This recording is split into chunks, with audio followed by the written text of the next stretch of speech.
The Magic Priest and the Kidnapper Gang. Power and greed.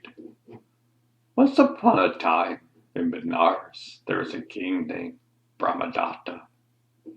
In one of the kingdom's remote villages, there was a priest who had magical power. He knew a special magical spell, which was a secret given to him by his teacher. This spell could be used only once a year when the planets were lined up in a certain way. Only then the priest could say the secret magic words into his open palms.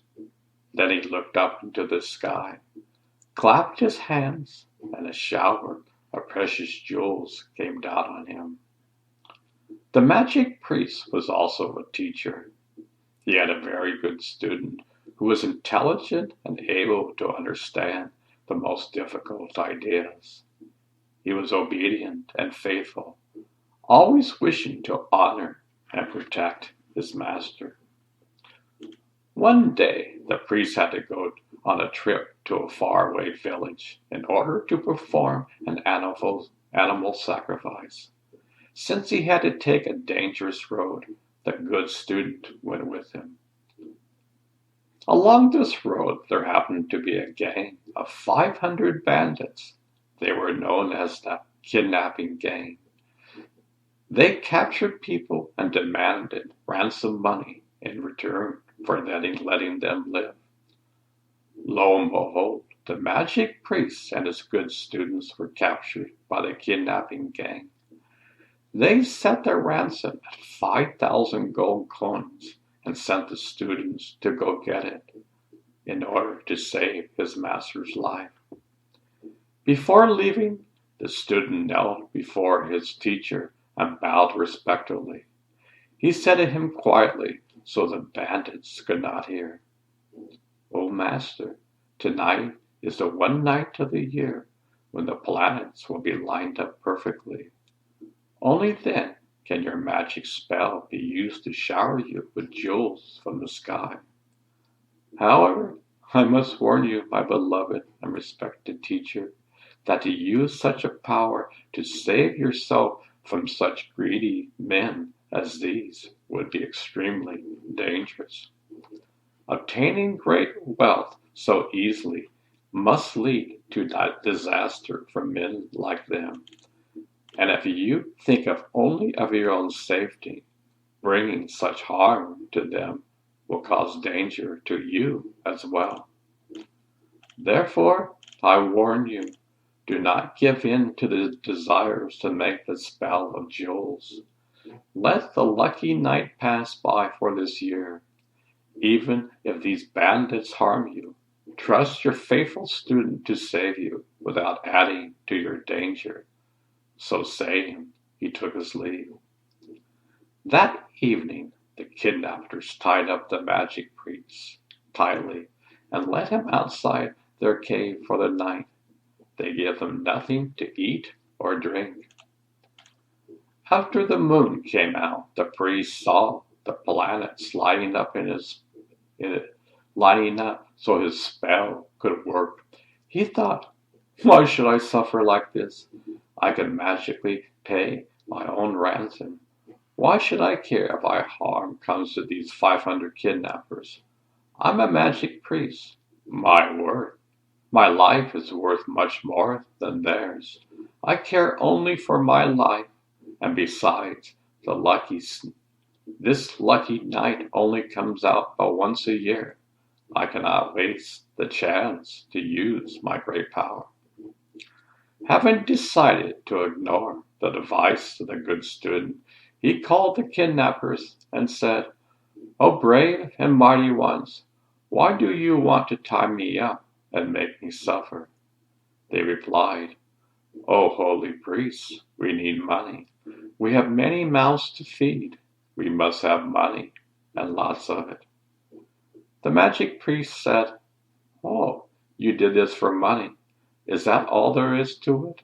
In that case, I will make you rich beyond your wildest dreams, for I am great and powerful.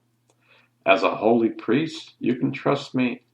You must untie me, wash my head and face, dress me in new clothes, and cover me with flowers. Then, after so honoring me properly, leave me alone to do my manager."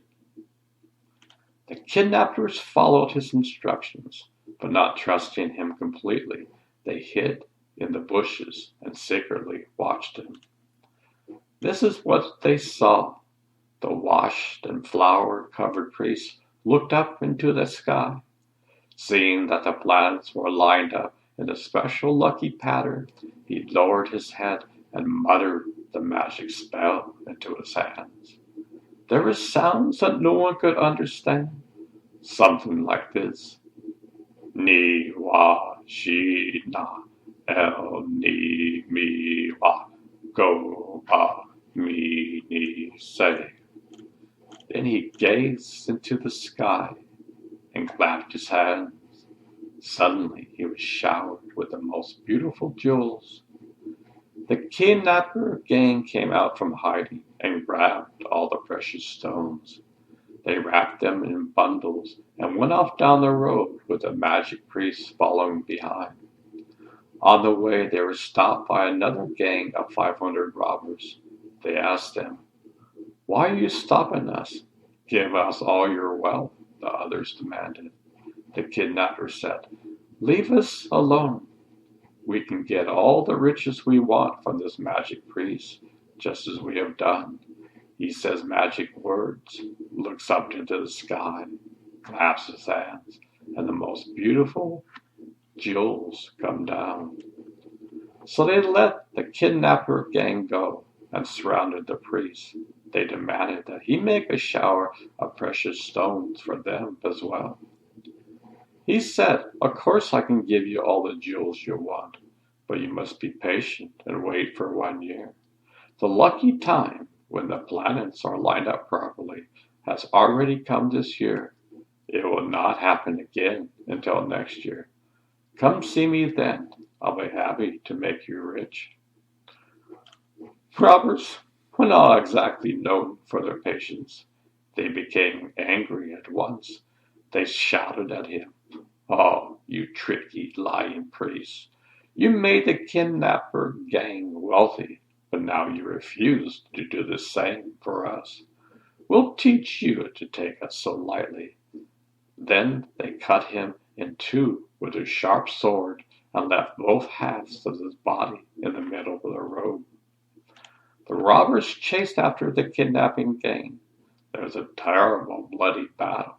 After hours of fighting, they killed all 500 kidnappers and stole the wonderful jewels.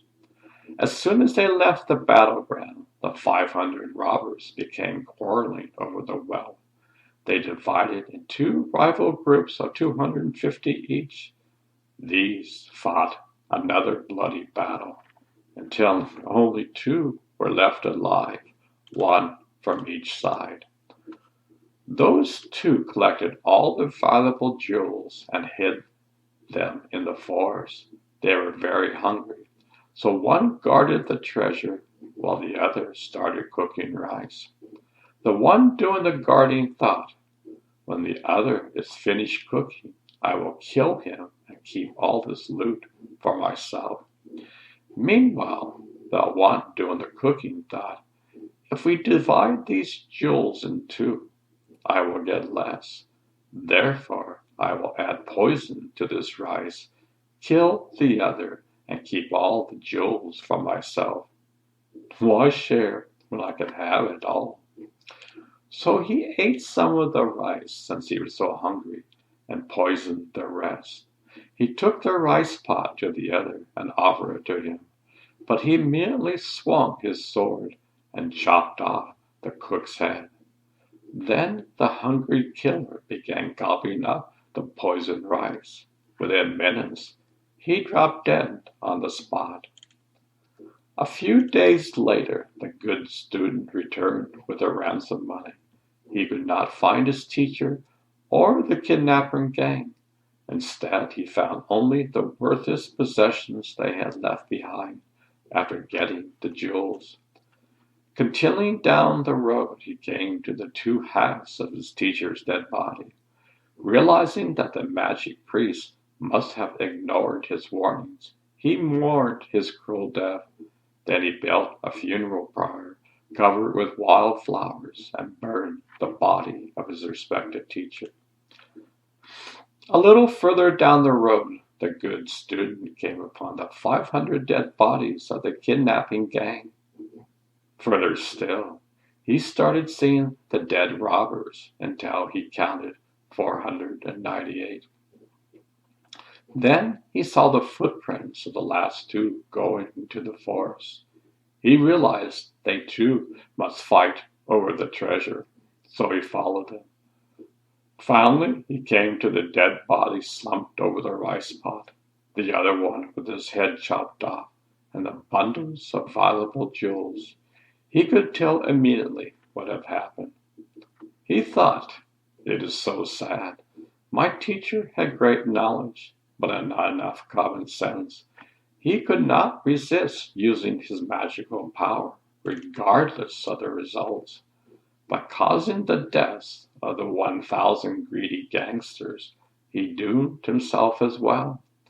The good student took the treasure back to the village and used it generously for the benefit of many.